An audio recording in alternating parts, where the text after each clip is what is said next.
শীতকাল মানেই পিঠা পায়েস খাওয়ার আয়োজন, পিঠা পার্বণ। পৌষ মাসে পিঠা পায়েসের ধুম পড়ে যায়। বাবার বাড়িতে এসেছি যেহেতু, মা অনেক ধরনের পিঠার আয়োজন করেছে, এজন্য অনেকগুলো চাল গুঁড়ো করে নিয়েছে। আর পিঠার জন্য সব পিঠা বানানোর জন্য সবাই প্রস্তুতি নিচ্ছে এবং যা যা লাগবে সবকিছু নিয়ে নিচ্ছে। চাল ধুয়ে পরিষ্কার করে চাল গুঁড়ো করে নিবে, তারপর হচ্ছে সবাই মিলে একসাথে পিঠা বানিয়ে নেবে। আর একসাথে সবাই মিলে যখন পিঠা বানাতে বসে তখন বিষয়টা অন্যরকম লাগে, খুবই দারুণ লাগে। এর বউরা সবাই মিলে একসাথে বসে পিঠা বানানোর জন্য পিঠা বানানো শুরু করে দিয়েছে। এদিক দিয়ে চালগুলো একটু সিদ্ধ করে নিয়েছে, আর সিদ্ধ করে তারপর হচ্ছে পুলি পিঠা বানানো হবে, ভাপা পিঠা বানানো হবে, পাটিসাপটা পিঠা বানানো হবে। আর সবগুলো পিঠার ভিডিও আমি করতে পারিনি। পিঠা বানানোর জন্য চালের গুঁড়ো সিদ্ধ করে এই নিচের পোড়া অংশটা কে কে খেতে পছন্দ করেন? আমার তো খুবই ভালো লাগে, তো আমি একটু খেয়ে নিলাম। আর এক এক করে সব চালের গুঁড়া সিদ্ধ করে নিচ্ছে। আর এদিক দিয়ে আমার ভাইয়ের বউরা কেউ নারকেল কোড়াচ্ছে, কেউ চালের গুঁড়া সিদ্ধ করছে। পিঠার ভিতর পুর দেওয়ার জন্য পোলাও চাল একটু বেটে নিচ্ছে সুজি করার জন্য। আর নারকেল এবং গুড় একসাথে আঁশ করে সেগুলো পুর দেওয়া হবে। ২ রকমের পিঠা এখানে বানানো হবে।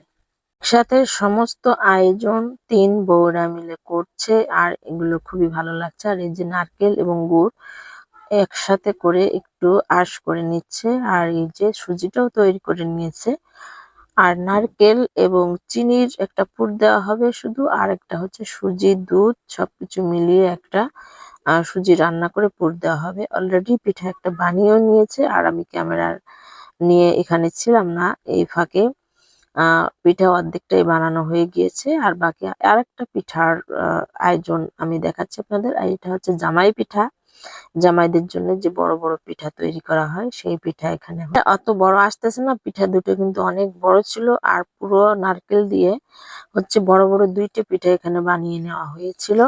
আর বাকি সুজি দিয়ে হচ্ছে পুলি পিঠা বানানো হয়েছে। আর এই পুর দিয়ে এই নারকেল এবং গুড় মিলিয়ে এখানে পুর দেওয়া হয়েছে, এবং এই পিঠাটা দারুণ মজার হয়েছিল। এবং এই পিঠাগুলো অনেক মজারই লাগে, শুধু নারকেল এবং চিনি অথবা গুড় একটু আশায় যদি একটু সুন্দর করে পিঠে বানানো হয় তাহলে দারুণ মজার হয়। আর পিঠার বর্ডারটি হচ্ছে হাত দিয়ে এভাবে সুন্দর করে ডিজাইন করে নেওয়া হয়, এবং এই ডিজাইন গুলো হাত দিয়েই সুন্দর হয়। অনেকে পিঠার সাজ দিয়েও তৈরি করে, তো এত বড় পিঠার সাজ দিয়ে তো আসলে করা সম্ভব না। তো হাত দিয়ে সুন্দর করে ফোল্ড করে নিচ্ছে এবং একটু বর্ডার গুলো একটু ভাঁজ করে সুন্দর করে ডিজাইন করে নিচ্ছে। আর পুরো পিঠিটা বানানোর পরে খুবই সুন্দর হয়েছিল, ডিজাইনটা দারুণ হয়েছিল।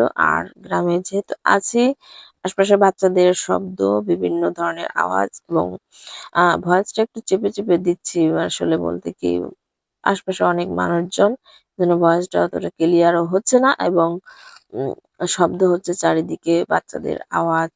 এজন্য মনে কিছু করবেন না, একটু কষ্ট করে দেখে নিবেন ভিডিওটি। এক এক করে সবগুলো পিঠা বানিয়ে নিয়েছে এখানে।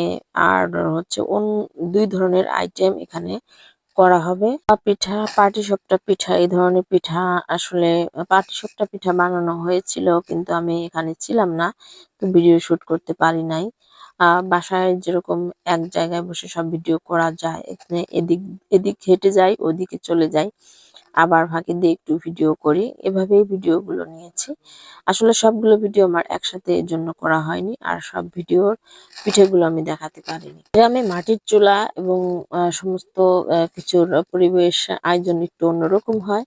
আর গ্রামের মানুষ হচ্ছে মাটির মানুষ, আর গ্রামের পরিবেশটাও অত সুন্দর পরিষ্কার পরিচ্ছন্ন ভাবে হয় না, যেহেতু মাটির চুলায় রান্না করা হয়। মাটির চুলা থেকে ছাই তোলা হয়, এবং মাটির চুলা একটু কালো কালি অনেক সময় পড়ে যায়, সেগুলো হচ্ছে অতটা সুন্দর করে পরিষ্কারও করা যায় না। এজন্য কিছু মনে করবে না। তো ফাইনালি পিঠা বানিয়ে নেওয়া হয়েছে, আমিও পিঠা খাচ্ছি, গরম গরম পিঠা। আমি নারকেলের পুর দেওয়াটা আগে খেয়ে নিয়েছি, আর পরে হচ্ছে পুলি পিঠার যে পুর যেভাবে দেওয়া হয়েছে ওগুলো খেয়ে নিচ্ছি। মাশাআল্লাহ, আলহামদুলিল্লাহ, খুবই সুন্দর হয়েছে এগুলো পিঠাগুলো। সবাইকে ধন্যবাদ। আল্লাহ হাফেজ।